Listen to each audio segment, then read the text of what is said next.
قرآن نہ ہو، قرآن کا نظام نہ ہو، قرآن کا دینی سرا ہو، اگر وہ علاقہ بہت چمکتا ہوا بلبوں سے نظر آ رہا ہے تو اس کا چمکتا ہوا دن بھی بالکل رات کا اندھیری اور رات کا تاریخی ہے۔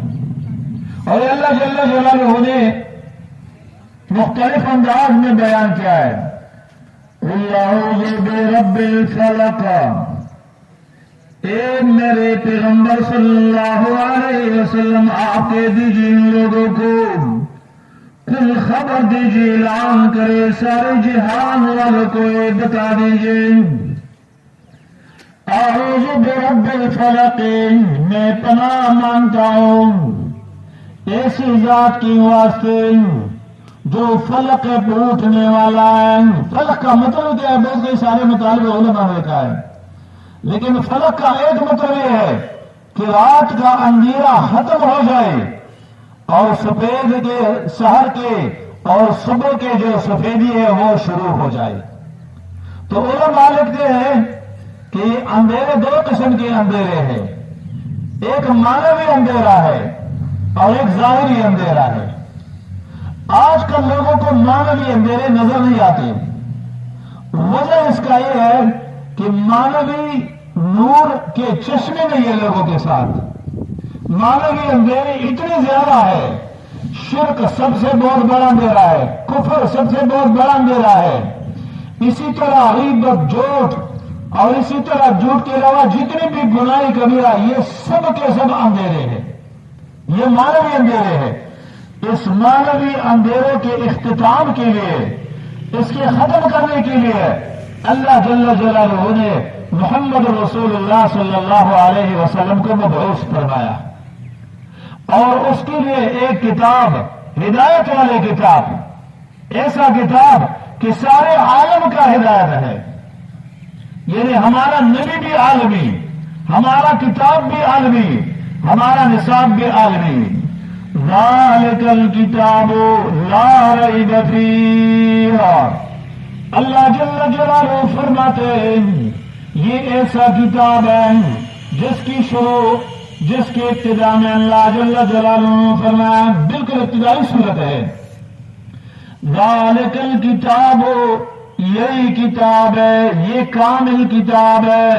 شاید کوئی شک شبہ کریں کہ بھائی مختلف قسم کے فرقے، مختلف قسم کے طبقے، یہ طبقوں کے نام تو آج کل اتنے زیادہ ہے، دیوبندی ہے اور وہابی ہے اور ذکری ہے اور بریلوی ہے اور طوطی ہے، صوفی ہے، بہت کے سارے فرقے ہیں۔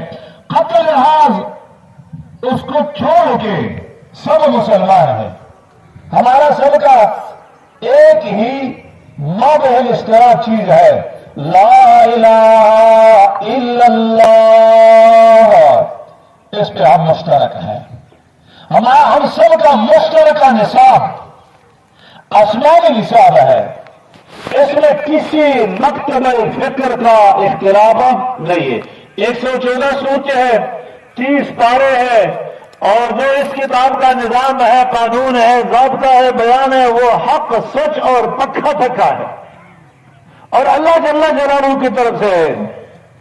ذالک الکتاب، یہی کتاب ہے، یہ کامل کتاب ہے، شاید کوئی شک شبہ کرے، نہیں، ذالک الکتاب لا ریب فیہ، یہ سالہ ریب کتاب ہے، اس میں کسی کی طرف رب العالمین کی طرف سے چیلنج ہے، قیامت کے صبح تک ایک شوشے میں بھی کوئی تغییر و تبدیل نہیں کر سکتے، نہ کرے گا۔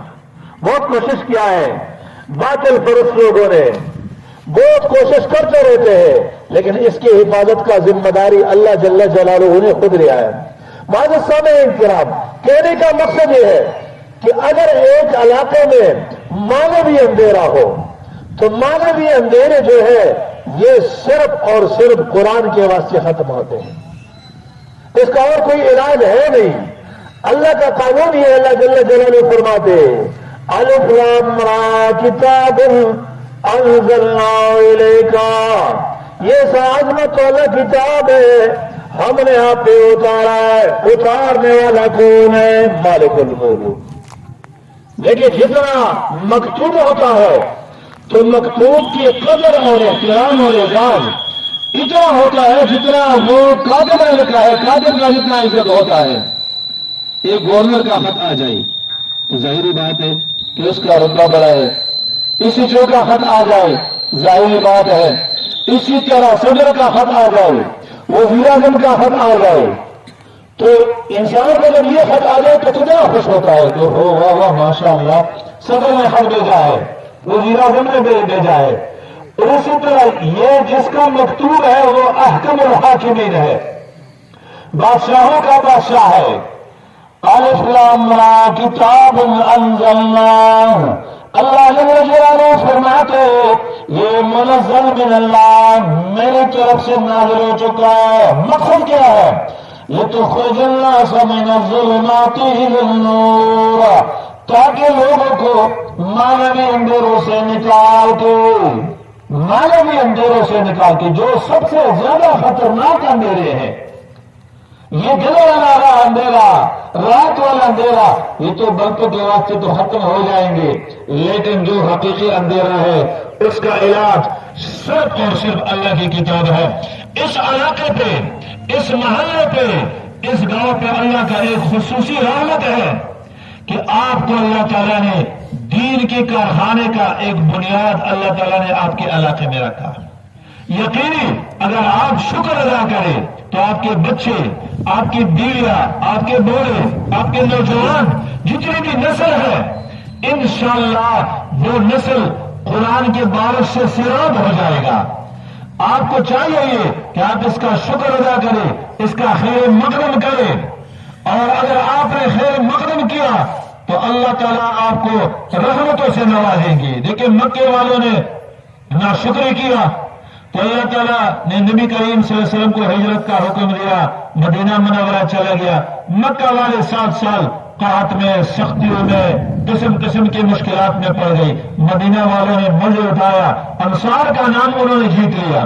تو اہل محلہ کے لیے اور ہم سب کے لیے یہ خوشی کا موقع ہے کہ الحمدللہ شیخ صاحب کی زندگی میں اللہ تعالیٰ نے اس کا سایہ جو ہم پر یہاں جو کیا کہ وہ انہوں نے یہاں تشریف لایا، ان کے ساتھ ٹائم بھی نہیں ہوتا، سب مشکلات ہے، بیماری کا مسئلہ بھی ہے، ٹائم بھی مصروف ہے، اور اس کا آنا جو ہے ہمارے لیے باعث مسرت ہے، باعث خیر ہے، باعث سبب نجات ہے۔ اگر آپ لوگوں نے اس سے فائدہ اٹھایا انشاءاللہ قرآن کے درس کے افتتاح ہوں گے، آئندہ کے لیے دروس کی پروگرامات ہوں گے، مجلسیں ہوں گے، صرف اللہ کی کتاب کے پروگرامات ہوں گے، تو آپ علاقے والوں کے لیے ایک خصوصی تحفہ اور ہدیہ ہے، اس کو قبول فرما دیجیے۔